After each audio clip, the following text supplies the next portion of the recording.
Hi friends, நம்ம ரோஜா தோட்டத்துக்கு வந்து என்னென்ன உரம் கொடுக்குறோன்னு சொல்லியிருந்தோம். பாருங்கள், 16க்கு 16 உரம் கொடுக்குறோம். இதில் என்ன இருக்குது அப்படின்னு பார்த்தீங்கன்னா, இது வந்து நல்லா செடியை வந்து வளர்ச்சிக்கும் சரி, எல்லாத்துக்குமே வந்து க்ரோத்தை நல்லா வளர வைக்கும். பூ சைஸு நல்லாயிருக்கும். அதுக்காக 16க்கு 16 இது கூட வந்து அக்சஸரி கொடுக்க போகிறோம்.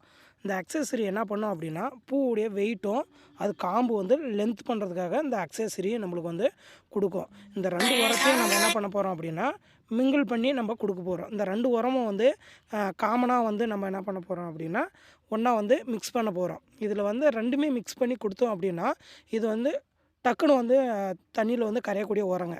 இது ரொம்ப நாள்லாம் வந்து இருக்காதுங்க. இப்போ நம்ம ஈரப்பதம் இருந்தாவே நம்ம போட்டோன்னாவே ஆட்டோமேட்டிக்காக வந்து கரைஞ்சிடும்.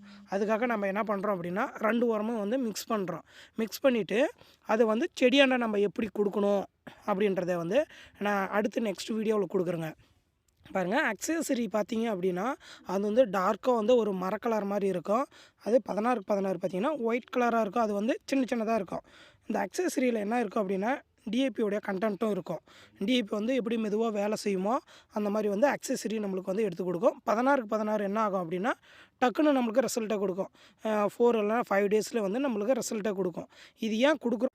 இது வந்து நல்ல ஒரு செடி வளர்ச்சிக்கு இந்த அக்சஸரியும் 16க்கு 16ம் கொடுக்குறோம். இது 2யும் மிக்ஸ் பண்ணி நம்ம வந்து செடியான கொஞ்சம் கொஞ்சமாக நம்ம வைக்க போகிறோம். நெக்ஸ்ட் வீடியோவில் நம்ம பார்க்கலாம்.